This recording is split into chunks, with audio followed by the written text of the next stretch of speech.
ओम शांति। आज 17 अप्रैल 2025। आज के ईश्वरीय महावाक्यों में हमारे परमपिता परमात्मा शिव कहते हैं, मीठे बच्चे, ये रूहानी हॉस्पिटल तुम्हें आधा कल्प के लिए एवर हेल्दी बनाने वाली है। ये रूहानी हॉस्पिटल तुम्हें आधा कल्प के लिए एवर हेल्दी बनाने वाली है। यहाँ तुम देही अभिमानी होकर बैठो। प्रश्न: धंधा आदि करते भी कौन सा डायरेक्शन बुद्धि में याद रहना चाहिए? उत्तर: बाप का डायरेक्शन है, तुम किसी साकार व आकार को याद नहीं करो। एक बाप की याद रहे तो विकर्म विनाश हो, इसमें कोई ये नहीं कह सकता कि फुर्सत नहीं। सब कुछ करते भी याद में रह सकते हो। ओम शांति। मीठे मीठे रूहानी बच्चों प्रति बाप का गुड मॉर्निंग। गुड मॉर्निंग के बाद बच्चों को कहा जाता है, बाप को याद करो। बुलाते भी हैं, हे पतित पावन, आकर पावन बनाओ। तो बाप पहले पहले ही कहते हैं, रूहानी बाप को याद करो। रूहानी बाप तो सबका एक ही है। फादर को कभी सर्वव्यापी नहीं माना जाता है। तो जितना हो सके बच्चे पहले पहले बाप को याद करो। कोई भी साकार व आकार को याद नहीं करो सिवाय एक बाप के।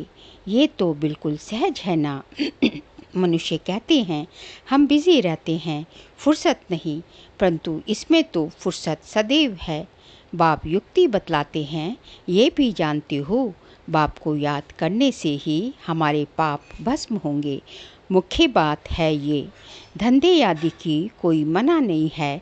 वह सब करते हुए सिर्फ बाप को याद करो तो विकर्म विनाश हो। ये तो समझते हैं हम पतित हैं। साधु संत ऋषि मुनि आदि सब साधना करते हैं। साधना की जाती है भगवान से मिलने की।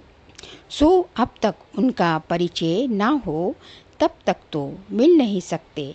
तो जब तक उनका परिचय ना हो तब तक तो मिल नहीं सकते।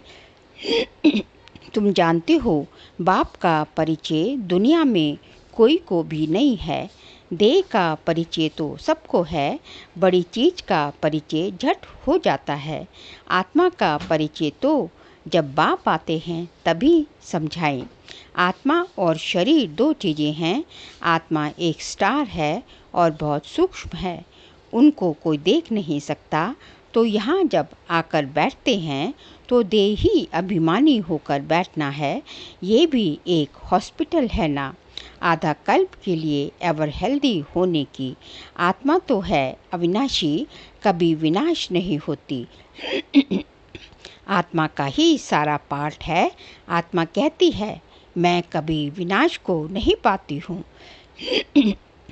इतनी सब आत्माएं अविनाशी हैं, शरीर है विनाशी। अब तुम्हारी बुद्धि में ये बैठा हुआ है कि हम आत्माएं अविनाशी हैं। हम 84 जन्म लेते हैं, ये ड्रामा है। इसमें धर्म स्थापक कौन कौन कब कब आते हैं, कितने जन्म लेते होंगे, ये तो जानते हो। 84 जन्म तो गाए जाते हैं जरूर, किसी एक धर्म के होंगे, सभी के तो हो न सके। सब धर्म इकट्ठे तो आते नहीं। हम दूसरों का हिसाब क्यों बैठ निकाले। जानते हैं फलाने फलाने समय पर धर्म स्थापन करने आते हैं, उसकी फिर वृद्धि होती है। सब सतो प्रधान से तमो प्रधान तो होने ही हैं। दुनिया जब तमो प्रधान होती है तब फिर बाप आकर सतो प्रधान सतयुग बनाते हैं। अभी तुम बच्चे जानते हो, हम भारतवासी ही फिर नई दुनिया में आकर राज्य करेंगे और कोई धर्म नहीं होगा। तुम बच्चों में जो जितना ऊंच मर्तबा लेता है वह ज़्यादा याद में रहने का पुरुषार्थ करता है और समाचार भी लिखते हैं कि बाबा हम इतना समय याद में रहते हैं। कई तो पूरा समाचार लज्जा के मारे देते नहीं, समझते हैं बाबा क्या कहेंगे, परंतु मालूम तो पड़ता है ना। स्कूल में टीचर स्टूडेंट्स को कहेंगे ना कि तुम अगर पढ़ेंगे नहीं तो फेल हो जाएंगे। लौकिक माँ बाप भी बच्चे की पढ़ाई से समझ जाते हैं ये तो बहुत बड़ा स्कूल है, यहाँ तो नंबरवार बिठाया नहीं जाता, बुद्धि से समझा जाता है, नंबरवार तो होते ही है ना। अब बाबा अच्छे अच्छे बच्चों को कहाँ भेज देते हैं, वह फिर चले जाते हैं तो दूसरे लिखते हैं हमको महारत ही चाहिए, तो ज़रूर समझते हैं वह हमसे होशियार नामी ग्रामी हैं। नंबरवार तो होते हैं ना। प्रदर्शनी में भी अनेक प्रकार के आते हैं तो गाइड्स भी खड़े रहने चाहिए जांच करने के लिए।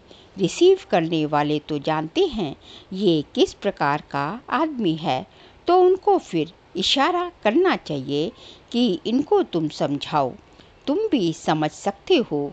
First grade, second grade, third grade सब हैं, वहाँ तो सबकी सर्विस करनी ही है। कोई बड़ा आदमी है तो ज़रूर बड़े आदमी की खातिरी तो सब करते ही हैं, वह यह कायदा है। बाप अथवा टीचर बच्चों की क्लास में महिमा करते हैं, ये भी सबसे बड़ी खातिरी है। नाम निकालने वाले बच्चे की महिमा अथवा खातिरी की जाती है। ये फलाना धनवान है, रिलीजियस माइंडेड है, ये भी खातिरी है ना। अब तुम ये जानते हो ऊंचते ऊंच भगवान है, कहते भी हैं बरोबर ऊंचते ऊंच है, परंतु फिर बोलो उनकी बायोग्राफी बताओ तो कह देते सर्वव्यापी है, बस एकदम नीचे कर देते हैं। अब तुम समझा सकते हो सबसे ऊंचते ऊंच है भगवान, वह है मूल वतन वासी, सूक्ष्म वतन में है देवताएं, यहाँ रहते हैं मनुष्य, सो तो ऊंचते ऊंच भगवान वह निराकार ठहरा। अभी तुम जानते हो हम जो हीरे मिसल थे सो फिर कौड़ी मिसल बन पड़े हैं, फिर भगवान को अपने से भी ज़्यादा नीचे ले गए हैं, पहचानते ही नहीं हैं। तुम भारतवासियों को ही पहचान मिलती है, फिर पहचान कम हो जाती है। अभी तुम बाप की पहचान सबको देते जाते हो, ढेरों को बाप की पहचान मिलेगी। तुम्हारा मुख्य चित्र है ही ये त्रिमूर्ति गोला झाड़, इसमें कितनी रोशनी है, इनमें कितनी रोशनी है, ये तो कोई भी कहेंगे ये लक्ष्मी नारायण सतयुग के मालिक थे। अच्छा, सतयुग के आगे क्या था ये भी अभी तुम जानते हो। अभी है कलयुग का अंत और है भी प्रजा का प्रजा में राज्य। अभी राजाई तो है नहीं, कितना फर्क है। सतयुग के आदि में राजाएं थे और अभी कलयुग में भी राजाएं हैं। भल कोई वह पावन नहीं है, परंतु कोई पैसा देकर भी टाइटल ले लेते हैं। महाराजा तो कोई है नहीं, टाइटल खरीद कर लेते हैं, जैसे पटियाला का महाराजा, जोधपुर बीकानेर का महाराजा, नाम तो लेते हैं ना। ये नाम अविनाशी चला आता है। पहले पवित्र महाराजाएं थे, अभी हैं अपवित्र राजा महाराजा अक्षर चला आता है। इन लक्ष्मी नारायण के लिए कहेंगे ये सतयुग के मालिक थे, किसने राज्य किया। अभी तुम जानते हो राजाई की स्थापना कैसी होती है। बाप कहते हैं मैं तुमको अभी पढ़ाता हूँ 21 जन्मों के लिए, ये तो पढ़कर इसी जन्म में ही बैरिस्टर आदि बनते हैं। तुम अभी पढ़कर भविष्य महाराजा महारानी बनते हो। ड्रामा प्लान अनुसार नई दुनिया की स्थापना हो रही है। अभी है पुरानी दुनिया, भल कितने भी अच्छे अच्छे बड़े महल हैं, परंतु हीरे जवाहरतों के महल तो बनाने की कोई में ताकत नहीं। सतयुग में ये सब हीरे जवाहरतों के महल बनाते हैं, बनाने में कोई देरी थोड़ी ही लगती है। यहाँ भी अर्थक्वेक आदि होती है तो बहुत कारीगर लगा देते हैं, 1-2 वर्ष में सारा शहर खड़ा कर देते हैं। नई दिल्ली बनाने में करके 8-10 वर्ष लगे, परंतु यहाँ के लेबर और वहाँ के लेबर्स में तो फर्क रहता है ना। आजकल तो नई नई इन्वेंशन भी निकालते रहते हैं। मकान बनाने की साइंस का भी जोर है। सब कुछ तैयार मिलता है, झट फ्लैट तैयार, बहुत जल्दी जल्दी बनते हैं। तो ये सब वहाँ काम में तो आते हैं ना। ये सब साथ चलने हैं, संस्कार तो रहते हैं ना। ये साइंस के संस्कार तो चलेंगे। तो अब बाप बच्चों को समझाते रहते हैं, पावन बनना है तो बाप को याद करो। बाप भी गुड मॉर्निंग कर फिर शिक्षा देते हैं। बच्चे बाप की याद में बैठे हो, चलते फिरते बाप को याद करो, क्योंकि जन्म जन्मांतर का सिर पर बोझा है। सीढ़ी उतरते उतरते 84 जन्म लेते हैं। अभी फिर एक जन्म में चढ़ती कला होती है। जितना बाप को याद करते रहेंगे उतना खुशी भी होगी, ताकत भी मिलेगी। बहुत बच्चे हैं जिनको आगे नंबर में रखा जाता है, परंतु याद में बिल्कुल रहते नहीं हैं। भल ज्ञान में तीखे हैं, परंतु याद की यात्रा है नहीं। बाप तो बच्चों की महिमा करते हैं, वह भी नंबर 1 में है, तो जरूर मेहनत भी करते होंगे ना। तुम हमेशा समझो कि शिव बाबा समझाते हैं तो बुद्धि योग वहाँ लगा रहेगा। ये भी सीखता तो होगा ना। फिर भी कहते हैं बाबा को याद करो। किसको भी समझाने के लिए चित्र हैं। भगवान कहा ही जाता है निराकार को, वह आकर शरीर धारण करते हैं। एक भगवान के बच्चे सब आत्माएं भाई भाई हैं। अभी इस शरीर में विराजमान हैं। सभी अकाल मूर्त हैं। ये अकाल मूर्त आत्मा का तख्त है। अकाल तख्त और कोई खास चीज नहीं है। ये तख्त है अकाल मूर्त का। भृकुटी के बीच में आत्मा विराजमान होती है। इसको कहा जाता है अकाल तख्त। अकाल तख्त अकाल मूर्त का। आत्माएं सब अकाल है। कितनी अति सूक्ष्म है। बाप तो है निराकार, वह अपना तख्त कहाँ से लाए। बाप कहते हैं मेरा भी ये तख्त है, मैं आकर इस तख्त का लोन लेता हूँ। ब्रह्मा के साधारण बूढ़े तन में अकाल तख्त पर आकर बैठता हूँ। अभी तुम जान गए हो सब आत्माओं का ये तख्त है। मनुष्यों की ही बात की जाती है, जानवरों की तो बात नहीं। पहले जो मनुष्य जानवर से भी बदतर हो गए हैं वह तो सुधरे। कोई जानवर की बात पूछे, बोलो पहले अपना तो सुधार लो। सतयुग में तो जानवर भी बड़े अच्छे फर्स्ट क्लास होंगे। किचड़ा आदि कुछ भी नहीं होगा। किंग के महल में कबूतर आदि का किचड़ा हो तो दंड डाल दें, जरा भी किचड़ा नहीं होगा। ये वहाँ बड़ी खबरदारी रहती है, पहरे पर रहते हैं, कभी कोई जानवर आदि अंदर घुस ना सके। बड़ी सफाई रहती है। लक्ष्मी नारायण के मंदिर में भी कितनी सफाई रहती है। शंकर पार्वती के मंदिर में कबूतर भी दिखाते हैं तो जरूर मंदिर को भी खराब करते होंगे। शास्त्रों में तो बहुत दंत कथाएं लिखती हैं। अभी बाप बच्चों को समझाते हैं, उनमें भी थोड़े हैं जो धारणा कर सकते हैं, बाकी तो कुछ नहीं समझते। बाप बच्चों को कितना प्यार से समझाते हैं, बच्चों बहुत बहुत मीठे बनो, मुख से सदैव रत्न निकालते रहो। तुम हो रूप बसंत, तुम्हारे मुख से पत्थर नहीं निकलने चाहिए। आत्मा की ही महिमा होती है। आत्मा कहती है मैं प्रेसिडेंट हूँ, फलाना हूँ, मेरे शरीर का नाम ये है। अच्छा, आप आत्माएं किसी के बच्चे हैं एक परमात्मा के, तो जरूर उसमें उनसे वर्षा मिलता होगा। वह फिर सर्वव्यापी कैसे हो सकता है। तुम समझते हो हम भी पहले कुछ नहीं जानते थे, अभी कितनी बुद्धि खुली है। तुम कोई भी मंदिर में जाएंगे समझेंगे ये तो सब झूठे चित्र हैं।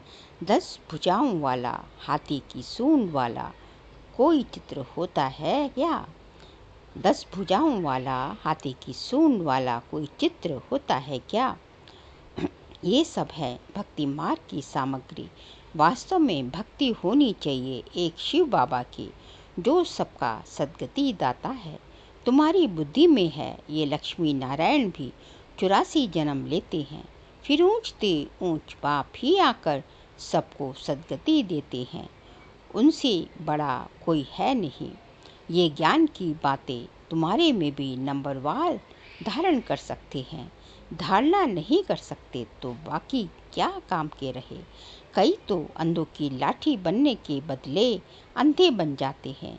गौ जो दूध नहीं देती तो उसे पिंजरपुर में रखते हैं। ये भी ज्ञान का दूध नहीं दे सकते।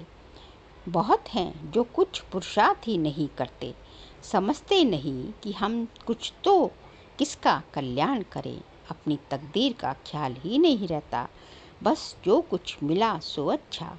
तो बाप कहेंगे इनकी तकदीर में नहीं है। अपनी सद्गति करने का पुरुषार्थ तो करना चाहिए ना। देही अभिमानी बनना है। बाप कितना ऊंचते ऊंच है और आते देखो कैसे पतित दुनिया पतित शरीर में है। उनको